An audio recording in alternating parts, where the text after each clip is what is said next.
വചനോത്സവം online തിരുമുഖ ആരാധനയിലേക്ക് നമുക്ക് പ്രവേശിക്കാം. ഇന്നേ ദിവസം സായാഹ്നത്തിൽ നമ്മുടെ ജോലികളെല്ലാം അവസാനിപ്പിച്ച് വിശ്രമിക്കാൻ പോകുന്നതിന് മുൻപായിട്ട് ഈശോയുടെ തിരുമുഖത്തെ ഒന്ന് ആരാധിച്ചിട്ട് വിശ്രമിക്കാം.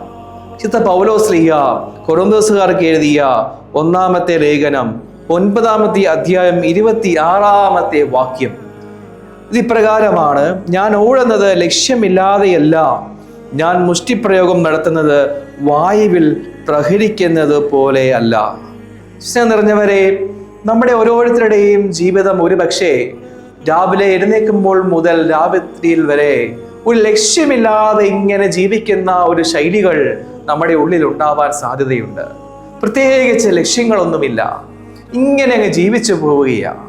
പക്ഷേ ഒന്ന് ഓർത്തു നോക്കണം, നമ്മൾ ഓരോരുത്തരും മാമോദീസ എന്ന കൂദാശ സ്വീകരിച്ച് സ്വർഗത്തിൽ നിന്ന് ഇറങ്ങി വന്ന ജീവനുള്ള അപ്പം അനുദിനം ഹൃദയത്തിൽ സ്വീകരിക്കുന്നവരായ, അതായത് ഈശോനെ ഹൃദയത്തിൽ സ്വീകരിക്കുന്നവരായ നമ്മുടെ ഉള്ളിൽ ഏറ്റവും പ്രധാനമായിട്ടുണ്ടാവേണ്ടത് ഒരു ലക്ഷ്യമാണ്. അത് സ്വർഗം സ്വന്തമാക്കുക, ഈശോനെ സ്നേഹിക്കുക, വിശുദ്ധിയിൽ ജീവിക്കുക എന്നുള്ളതാണ്. അപ്പോൾ പ്രത്യേകിച്ച് ഭൗതികമായ ലക്ഷ്യങ്ങളെക്കാൾ ഏറ്റവും കൂടുതൽ ഒരു വ്യക്തിയുടെ ഉള്ളിൽ ലക്ഷ്യമുണ്ടാവേണ്ടത് ഈശോയെ സ്നേഹിക്കണം എന്നുള്ളതാണ്, വിശുദ്ധിയിൽ ജീവിക്കണം എന്നുള്ളതാണ്. മരിക്കുമ്പോൾ എനിക്ക് സ്വർഗം സ്വന്തമാക്കാൻ സാധിക്കും. വിശുദ്ധ കാർലോ അക്വീറ്റസ് ഇപ്രകാരം പറയുന്നുണ്ട്: എനിക്ക് മരിക്കാൻ പേടിയില്ല, കാരണം ഞാൻ ഈ ഭൂമിയിൽ ജീവിച്ചിരുന്ന കാലം മുഴുവനും ഈശോനെ വേദനിപ്പിക്കുന്ന ഒന്നും ഞാൻ ചെയ്തിട്ടില്ല, അതുകൊണ്ട് മരിക്കാൻ എനിക്ക് പേടിയില്ല. സ്നേഹം നിറഞ്ഞവരെ, നമ്മുടെ ഓരോരുത്തരും ഈ കാർലോയുടെ ജീവിതത്തിൽ ലക്ഷ്യം ഇതായിരുന്നു: ഈശോനെ സ്നേഹിക്കണം, വിശുദ്ധ കുർബാനയിലെ ഈശോനെ സ്നേഹിക്കണം, ഈശോയ്ക്ക് വേണ്ടി ജീവിക്കണം, ഈശോയെ പറ്റി പറഞ്ഞു കൊടുക്കണം. അങ്ങനെ ഒത്തിരി ലക്ഷ്യങ്ങൾ വിശുദ്ധ കാർലോ അക്വീറ്റസിന്റെ ജീവിതത്തിൽ നിറച്ചു വെച്ചിരുന്നു. നമുക്ക് എന്തുകൊണ്ട് മാമോദിസ സ്വീകരിച്ചവരായ നാം, കൂദാശകൾ പലതും സ്വീകരിച്ചവരായ നാം, വിശുദ്ധ കുർബാന സ്വീകരിക്കുന്നവരായ നാം, നമ്മൾ ഏറ്റവും കൂടുതൽ നമുക്ക് ലക്ഷ്യമുണ്ടാവേണ്ടത് ഇതല്ലേ? ഈശോനെ സ്നേഹിക്കുക, സ്വർഗം സ്വന്തമാക്കുക. അപ്പോൾ ഈ ലക്ഷ്യമൊന്നുമില്ലാതെ, ഈ ആത്മീയ ലക്ഷ്യങ്ങളൊന്നുമില്ലാതെ നമ്മൾ വായുവിൽ വെറുതെ മുഷ്ടിപ്രയോഗം നടത്തുന്നവരായിട്ട് മാറണോ? അങ്ങനെയല്ല. നമ്മുടെ ഉള്ളിൽ ലക്ഷ്യങ്ങൾ ഉണ്ടാവണം, ആത്മീയ ലക്ഷ്യങ്ങൾ. ഈശോനെ സ്നേഹിക്കാൻ, വിശുദ്ധിയിൽ ജീവിക്കാൻ, സ്വർഗം സ്വന്തമാക്കാൻ. കാലത്തിൻ്റെ ഇരടിയോടുകൂടി നമുക്ക് പ്രാർത്ഥിക്കാം: ഈശോയെ, ഈ അപ്പത്തിനുള്ളിൽ അങ്ങുണ്ട് എന്ന് ഞങ്ങൾ പൂർണ്ണമായി വിശ്വസിക്കുക. കർത്താവെ, ആത്മീയ ലക്ഷ്യങ്ങൾ നിറച്ചുകൊണ്ട് ജീവിക്കുവാൻ ഞങ്ങൾക്ക് ഓരോരുത്തർക്കും കൃപ തരണമേ. ദൈവമേ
സ്നേഹം നിറഞ്ഞവരെ, നാളെ രാവിലെ നമ്മൾ എഴുന്നേൽക്കുമല്ലോ.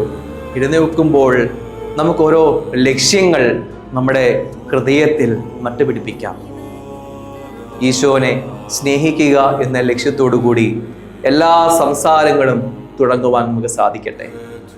എല്ലാ പ്രവൃത്തികളും ഈശോനെ സ്നേഹിക്കുക എന്ന ലക്ഷ്യത്തോടു കൂടി ചെയ്യുവാൻ നമുക്ക് സാധിക്കട്ടെ.